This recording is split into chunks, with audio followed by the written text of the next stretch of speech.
السلام علیکم ورحمۃ اللہ وبرکاتہ۔ جب بھی امام علی علیہ السلام کا تذکرہ ہوتا ہے تو ان کے علم کا، ان کی عبادت کا، ان کی سخاوت کا، ان کی شجاعت کا ذکر ہوتا ہے، لیکن امام علی علیہ السلام کی زندگی کا ایک ایسا بھی پہلو ہے جس پر ہم توجہ نہیں دیتے، اور وہ ہے کہ امت نے ان پر ڈھائے ہوئے ستم کا مرحلہ۔ لیکن ہمارے مولا کی زندگی کا ایک ایسا بھی پہلو ہے جس پر ہم توجہ نہیں دیتے، اور وہ ہے امت نے جو ان پر ستم ڈھائے، جو امام علیہ السلام کی مظلومیت کا دور تھا، جو امام علیہ السلام کے سفرنگز کا دور تھا۔ امام نقی علیہ السلام نے امیر المؤمنین کو سلام فرماتے ہوئے کہا، السلام علیک یا ولی اللہ انت اول المظلوم۔ تو مظلوم کا مراد کیا ہوتا ہے؟ مظلوم تو وہ ہوتا ہے جو ستم رسیدہ ہو، جن کے حق چھینے گئے ہو، جن کو علیحدہ کر دیا گیا ہو، جن کو محروم کر دیا گیا ہو، اور یہ سب ہوا ہے امام علی علیہ السلام کے ساتھ، اور وہ بھی حسد اور نفرت کی بنا پر۔ تو آئیے اس ٹاپک پر گفتگو کرتے ہیں، اور اس موضوع پر روشنی ڈالنے کے لیے آج ہمارے ساتھ موجود ہے مولانا وسیع حسن صاحب۔ تو آئیے ان کا استقبال کرتے ہیں۔ آغا السلام علیکم۔ علیکم السلام ورحمۃ اللہ وبرکاتہ۔ تو آغا میرا سوال یہ ہے کہ امیر المؤمنین امام علی علیہ السلام کو اول المظلوم کیوں کہا جاتا ہے؟ اعوذ باللہ من الشیطان الرجیم، بسم اللہ الرحمن الرحیم، الحمد للہ وصلی اللہ علی رسول اللہ وآلہ الطاہرین۔ آپ نے جس زیارت کی طرف اشارہ فرمایا ماشاءاللہ، اس میں بھی یہی ذکر ہے، السلام علیک یا اول مظلوم غصب حقہ، سلام کائنات کے اس پہلے مظلوم پر جس کا حق چھینا گیا۔ دیکھیے، اگر آپ جو ہے وہ اول مظلوم کیوں نہ کہا جائے ہمارے امام کو، کہ آپ پہلے دن سے دیکھیے، جب کہیں کوئی ذکر نہیں تھا، اس وقت بھی رسول اللہ کے سامنے 13 سال کی عمر تھی امیر المومنین کی، کھڑے ہو کہتے صاحب میں مدد کروں گا آپ کی۔ خیبر ان کی وجہ سے فتح ہوا، خندق ان کی وجہ سے فتح ہوا۔ یہ پورا دین جو آج چل رہا ہے وہ سب علی علیہ السلام کی شجاعت، خدیجہ الکبریٰ سلام اللہ علیہا کا پیسہ، رسول اللہ کی اپنی محنت، تو یہ سب کچھ علی کی بنیاد پر ہے نا۔ اور پھر اسی علی کو جو ان کا جائز نہیں بلکہ واجب حق تھا، جس کے لیے جو ہے وہ اللہ نے نبی سے کہلوایا، اور غدیر میں باقاعدہ اس کا اعلان ہوا، اس سے ان کو جو ہے محروم کر دیا گیا۔ تو ظاہر سی بات ہے کہ ان سے بڑا مظلوم کون ہے، جس کی وجہ سے پورا دین آج اسٹیبلش کر رہا ہے، اور اسی کو اس سے الگ کر دیا گیا ہے۔ تو اس سے بڑا مظلوم کون ہوگا، اور اس سے پہلا مظلوم کون ہو سکتا ہے؟ بالکل صحیح۔ تو یہ جو ایک حدیث تیر کا واقعہ ہے، اس میں بلکہ میں ایک منٹ رک کے کہتا ہوں، جن لوگوں نے دیکھے علی علیہ السلام کی مظلومیت کو سمجھنے کے لیے وہ مسلمان ہونا اور شیعہ ہونا ضروری نہیں ہے۔ اچھا، آپ اگر واقعاً پڑھے لکھے ہیں اور آپ کی نظر تاریخ میں ہے تو آپ کی سمجھ میں آئے گا۔ چنانچہ جار چردہ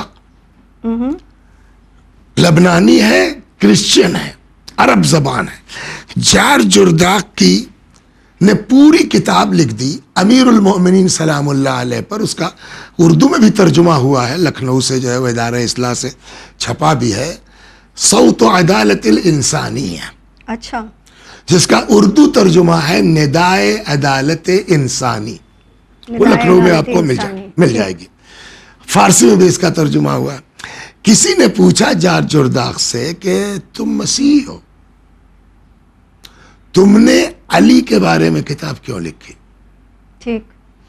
تو جار جرداق کا جواب تھا کہ میں نے قانون میں پی ایچ ڈی کیا ہے۔ اچھا، یعنی وکیل ہے۔ بالکل۔ اور میرا مقدس پیشہ اس بات کا تقاضا کرتا ہے کہ مظلوم کی حمایت میں کھڑا ہو جاؤں۔ جی بالکل۔ اور میں نے جو ہے وہ تاریخ بشریت کا مطالعہ کیا، میری سمجھ میں جو آیا یہ کہ علی سے بڑا مظلوم کوئی نہیں ہے، اس لیے علی کے بارے میں یا جو ہے وہ ایک ہمارے جو ہے وہ علماء اسلام میں سے ہیں، جو ہے وہ بڑی بزرگ شخصیت ہے، آقا مرحوم شبلنجی رضوان اللہ علیہ. شبلنجی صاحب مصر کے رہنے والے ہیں. شبلنجی صاحب نے شیعہ نہیں ہے، مسلمان ہے، شیعہ نہیں ہے. اچھا. مگر شبلنجی صاحب کی کتاب ہے نور الابصار. نور الابصار. ٹھیک. نور الابصار کے معنی کیا ہیں؟ پھر جب اصل قصے میں جائیں گے تو لطف آئے گا کہ نام کیوں رکھا ہے آج میں. نور یعنی بینائی. بالکل. ابصار یہ جو ہے وہ جمع ہے، پلورل ہے، کائے کی بصر، آنکھ کی، یعنی آنکھوں کا نور. کسی نے پوچھا جناب شبلنجی سے کہ بھئی آپ نے علی کے بارے میں کتاب کیوں لکھی؟ اگر بحیثیت خلیفہ کے لکھنا تھا تو آپ کے عقیدے کے مطابق امیر المومنین چوتھے خلیفہ تو 3 کتابیں لکھ لیتے، پھر چوتھی لکھتے. ٹھیک. یہ علی کے بارے میں کیوں؟ تو انہوں نے کہا کہ دیکھیے، جو لوگ مصر کے رہنے والے ہیں وہ جانتے ہیں کہ میں اندھا ہو گیا تھا. اچھا. نابینا ہو گیا تھا. مصر میں ایک بی بی کی قبر ہے، بی بی نفیسہ کہی جاتی ہے، امام حسن علیہ السلام کی نسل میں ہے. ٹھیک. کہتے ہیں کہ وہ میں وہاں آیا اور میں نے کہا بی بی آپ پوتی ہیں علی کی، اگر، اور آپ کا مرتبہ ہے خدا کی بارگاہ میں، اگر میری آنکھوں میں بینائی پلٹ آئے تو میں آپ کے جج علی کے بارے میں کتاب لکھوں. اوہ. گھر آیا، میری آنکھوں میں بینائی آئی، نور آیا، تو اب آپ بتائیے کہ میں علی کے بارے میں کتاب نہیں لکھوں گا، کس کے بارے میں؟ اور اس کتاب کا نام نور الابصار نہیں رکھوں گا تو اور کیا رکھوں گا؟ یا کارلائل، دیکھیے واقعاً مظلومیت ہے امیر المومنین کی. کارلائل بھی کرسچن ہے. جی. کارلائل کا کہنا ہے کہ اے کاش مادر گیتی ایک علی ابن ابی طالب پیدا کرتی، وہ ممبر پر ہوتا، علم و حکمت کی باتیں کرتا، ہم نیچے بیٹھ کے سیکھتے. مگر افسوس کہ مادر گیتی بانجھ ہو چکی ہے دوسرا علی پیدا کرنے سے. تو امیر المومنین کی ذات گراں، لیکن اب ایسے انسان کے ساتھ یہ کیا جائے گا تو ظاہر ہے دل تو روئے گا نا. اور یہ کتنی بڑی بات ہے. السلام علیکہ یا اول مظلوم غصب حق. اور جیسے آپ نے کہا کہ تاریخ اگر ہم اٹھا کر دیکھیں تو ہمیں بہت سارے واقعے ملیں گے جس سے یہ بات بھی واضح ہوتی ہے، لیکن یہی ہے کہ ہم ہسٹری سے آشنا نہیں ہیں، ہم تاریخ سے آشنا نہیں ہیں. تو ایسا ایک حدیث تیر کا جو واقعہ ہے، اس میں کیا ہوا تھا؟ اچھا، حدیث تیر میں بھی دیکھیے واقعی اچھا، حدیث تیر ایک الگ چیز ہے، لیکن اس حدیث تیر میں بھی میں آپ کو چیز سناؤں گا، اس میں بھی امیر المومنین سلام اللہ علیہ کی مظلومیت دکھتی ہے. حدیث تیر میں بھی. اس میں ہوا کیا؟ حدیث تیر کا قصہ یہ ہے کہ روایت کہتی ہے کہ ان النبی کان عنده طائر، کوئی صاحب جو ہے کوئی بھنا ہوا پرندہ لے آئے. اگلی روایت میں آئے گا کہ وہ خدا کی طرف سے آیا تھا اور جبریل لے کے آئے تھے. بہرحال عنده طائر، فقال، جب وہ بھنا ہوا پرندہ رسول اللہ کے پاس آیا تو حضرت نے دعا کی، رسول اللہ نے دعا کی، اللہم اتنی بأحب خلقک الیک، خدا وہ بندہ جو تجھ کو سب سے پیارا ہو، اچھا، اسے میرے پاس بھیج دے، یاکل معی من ھذا الطیر، تاکہ جو ہے میں بھی جو ہے وہ میرے ساتھ وہ بھی کھا لے. فجاء ابو بکر فردہ، تو دروازے پر آئے تو ان کو واپس کر دیا گیا، خلیفہ اول. وجاء عمر فردہ، عمر آئے ان کو واپس کر دیا گیا. ثم جاء علی فاذن اللہ، پھر امیر المؤمنین سلام اللہ علیہ آئے تو مولا کائنات کو اجازت ملی، وہ اندر تشریف لائے اور انہوں نے جو ہے وہ کھایا. اب اس میں جو ایک صاحب ہیں، جو میں نے کہا نا یہاں بھی امیر المومنین سلام اللہ علیہ کی مظلومیت نظر آتی ہے، تو علامہ متقی ہندی ایک ہے، شیعہ نہیں ہے، علاء الدین علی متقی ہندی، ان کی کتاب ہے کنز العمال، اچھی مشہور کتاب ہے جو ہے وہ فی سنن الاقوال والافعال. اس واقعے کو جناب متقی ہندی نے اپنی کتاب کنز العمال میں بھی نقل کیا ہے. میں اس سے نقل کرتا ہوں، لاسٹ میں جو چیز ہے اس سے امیر المومنین کی مظلومیت یہاں بھی سمجھ میں آئے گی. حدیث اس طرح انہوں نے نقل کی کہ ان عمرو ابن دینار ان انس رسول اللہ کے ساتھ رہتے تھے. قال كنت مع رسول اللہ فی بستان. انس کہتے کہ میں ایک باغ تھا, رسول اللہ کے ساتھ تھا. فأهدي لنا طائر مشوی, ہم کو جو ہے ہم لوگوں کے پاس ایک بھنا ہوا طائر گفٹ میں آیا.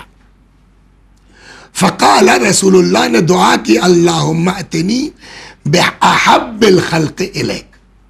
ٹھیک. میں نے جو پیغمبر نے کہا پالنے والے جو سب سے پیارا تیرا بندہ ہو اس کو میرے پاس بھیج دے. اب یہاں سے سنیے آپ, اور اس کو لکھا کس نے؟ متقی ہندی صاحب نے. فجاء علی بن ابی طالب فقلت رسول اللہ مشغول. اتنے میں مولا آئے, انہوں نے دروازہ کھٹکھٹایا. میں نے کہا کون؟ علی. میں نے کہا رسول اللہ اس وقت مصروف ہے, مشغول ہے. ہم نے چاہا ان کو ٹال دیں. فقلت فرجع ثم جاء بعد ساعة, تھوڑی دیر کے بعد پھر آئے. ودق الباب, دروازہ کھٹکھٹایا. ورددته مثل ذلك, پھر ہم نے ویسے جواب دیا جائیے رسول اللہ مشغول ہے. ثم قال رسول اللہ, یہاں تک کہ رسول اللہ متوجہ ہو گئے. فرمایا یا انس افتح له فطالما رددت. رے یار انس کھول دو یہ دروازہ, کتنی بار واپس کرو گے, بار بار علی آ رہے ہیں.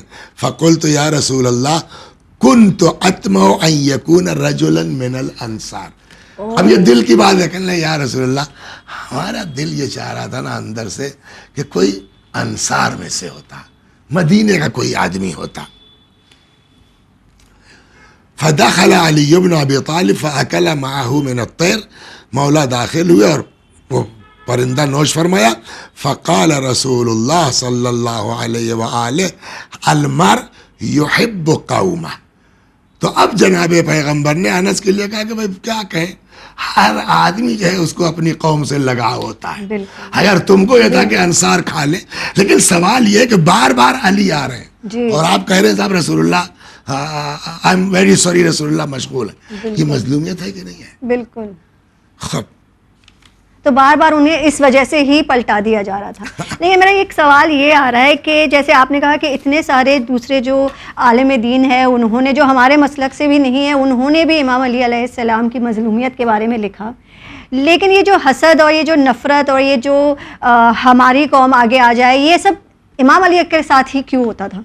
امام علی کے ساتھ یوں ہوتا تھا کہ وہی صاحب فضل تھے.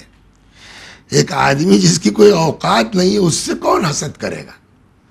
قرآن بھی یہی کہتا ہے نا کہ ام یحسدون الناس, یہ لوگ حسد کرتے ہیں کس سے؟ جس کو ہم نے عطا کیا ہے. تو جس کے پاس کچھ ہوگا, جس کی عظمت ہوگی, اسی سے تو حسد کریں گے لوگ. وسیع حسن صاحب کو بولنا نہیں آتا, کائے کو لوگ حسد کریں گے؟ آپ ماشاءاللہ بہت عمدہ تقریر کرتی ہیں تو لوگ حسد کریں گی لڑکیاں کے ساتھ. میں کیا نام ہے آپ کا؟ محسنہ. ہاں, کہ میں بھی محسنہ کی طرح تقریر کرنے لگوں. تو جس کے اندر صلاحیت ہوگی اس سے لوگ حسد کریں گے, سب سے حسد نہیں کرتے. اور ظاہر سی بات ہے کہ کائنات میں امیر المومنین سے بڑا کوئی نہیں ہے. وہ تو صحیح ہے.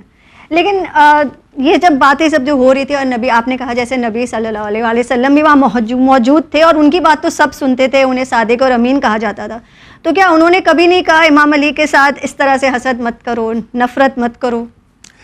دیکھیے رسول اللہ نے ایک دو بار نہیں, بار بار لوگوں کو سمجھایا ہے, بار بار لوگوں کو ٹوکا ہے. میں آپ کو ایک روایت سناتا ہوں. روایت ہے جناب عبداللہ ابن عمر سے. عبداللہ ابن عمر کہتے ہیں کہ سألنا رسول اللہ عن علی ابن ابی طالب فغضب النبی صلی اللہ علیہ وآلہ. ہم نے رسول اللہ سے علی کے بارے میں سوال کیا, رسول اللہ ناراض ہو گئے. اچھا, آپ بتائیے یہ بات سمجھ میں آتی ہے؟ نہیں. اگر ہم سے کوئی سوال کرو میں بگڑ جاؤں, یہ کون سی؟ اس کا مطلب یہ ہے کہ ہمارے سوال کے انداز میں کوئی بدتمیزی تھی یا گڑبڑ تھی, ہے نا. اس کے علاوہ کیا ہو سکتا ہے؟ اور اس کے بعد اسی غصے کے عالم میں رسول اللہ نے فرمایا ما بال اقوام یا ما بال قوم. اسی سے سمجھ میں آ جائے گا کہ یذکرون من, کیا ہو گیا کچھ لوگوں کو کہ اس کے بارے میں باتیں کرتے ہیں کہ من لہو منزلۃ عند اللہ کمنزلتی، جس کی قدر و منزلت خدا کے نزدیک میرے جیسی، میرے جیسے ہے.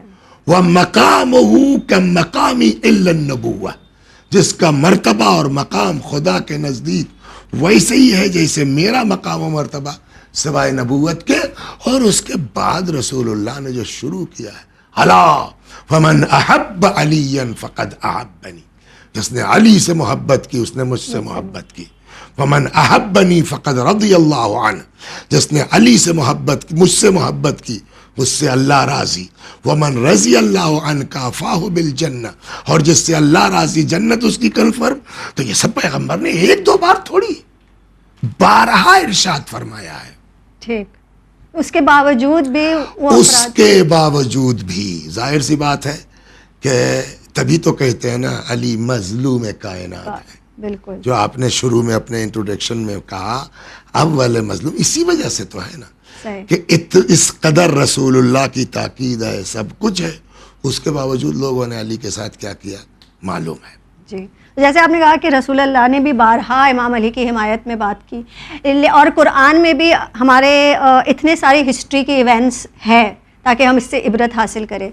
تو جیسے غدیر کا واقعہ بھی، اس میں جو غدیر کے واقعے میں جب امام علی علیہ السلام کو ولی قرار کر دیا گیا تھا، اور اس کے بعد ہی جو آیت آئی تھی کہ اسلام اب مکمل دین ہو چکا ہے، تو کیا قرآن میں ایسی کوئی آیت ہے جو تب بھی وہاں پر بھی ایسے گروہ تھے جو وکن تو کہہ رہے تھے لیکن دل میں حسد ہے؟ اسی آیت سے آپ نکال سکتی ہیں، یہی جو غدیر والی ہے، یا ایھا الرسول بلغ، رسول اللہ آپ پہنچا دیجئے جی ما انزلہ، کیا چیز جو نازل کیا جا چکا ہے بالکل من ربک، آپ کے پاس.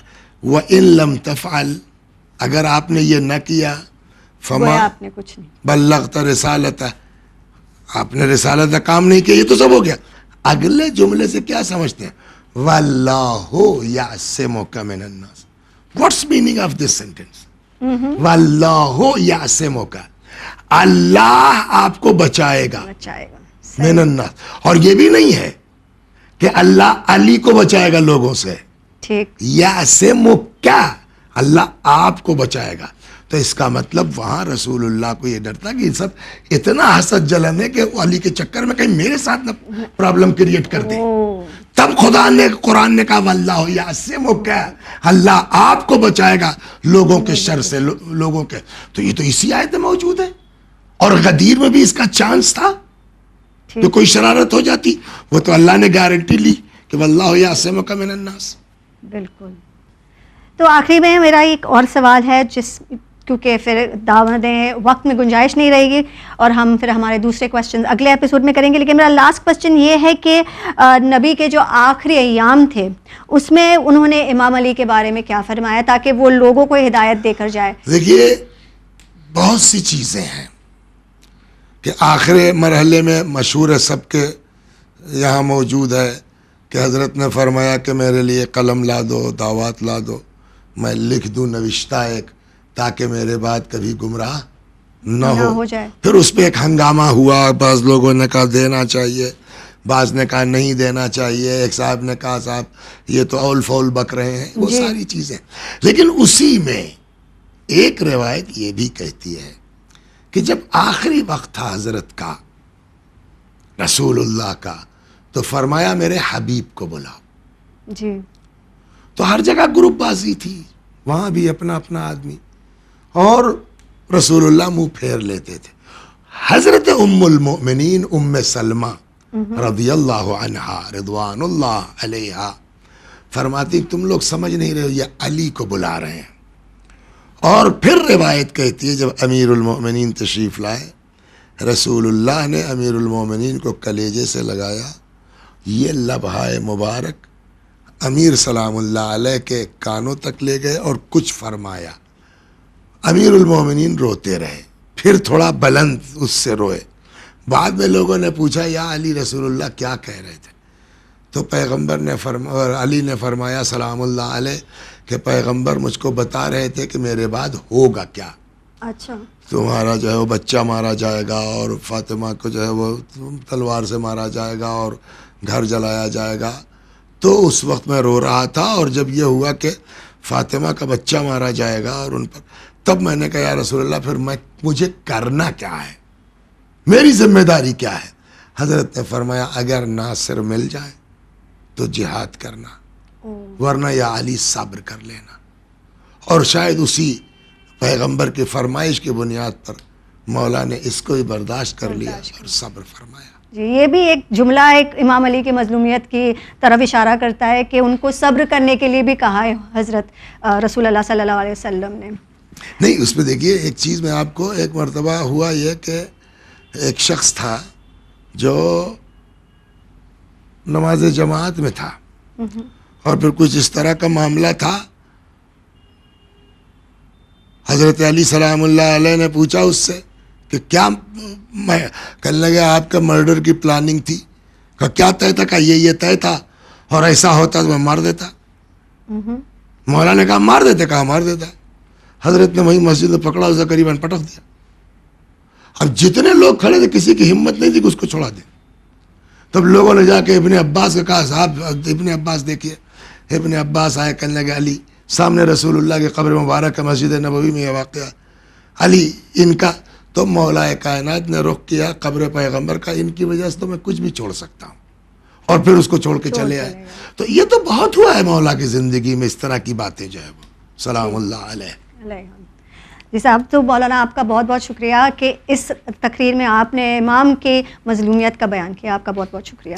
جزاک اللہ. تو ناظرین، آج کی گفتگو سے یہ واضح ہے کہ امام علی علیہ السلام کو اول المظلوم کیوں کہا جاتا ہے، اور واقعی میں جو امام علم کا مرکز ہے، جو سخاوت میں، شجاعت میں سب سے آگے ہے، اور تو اور جو جنہیں عین اللہ، ید اللہ جیسے لقب ملے ہو، انہیں قوم نے کیا صلہ دیا. لیکن یہ بات بھی سچ ہے کہ کسی کی شمع بجھانے سے آپ اپنی روشنی نہیں بڑھا سکتے. تاریخ گواہ ہے کہ امام علی علیہ السلام کے ساتھ حسد رکھنے والے، ان کے ساتھ دشمنی رکھنے والے تب بھی، آج بھی اور تا قیامت تک لعنت کے حقدار ہیں. انشاءاللہ ہم امام علی علیہ السلام کی مظلومیت کی ٹاپک پر اور گفتگو کریں گے اگلے ایپیسوڈ میں. تب تک کے لیے مجھے محسنہ ڈوڈیا کو دیجیے اجازت، لیکن آپ بنے رہے چینل ون کے ساتھ. شکریہ. خدا حافظ.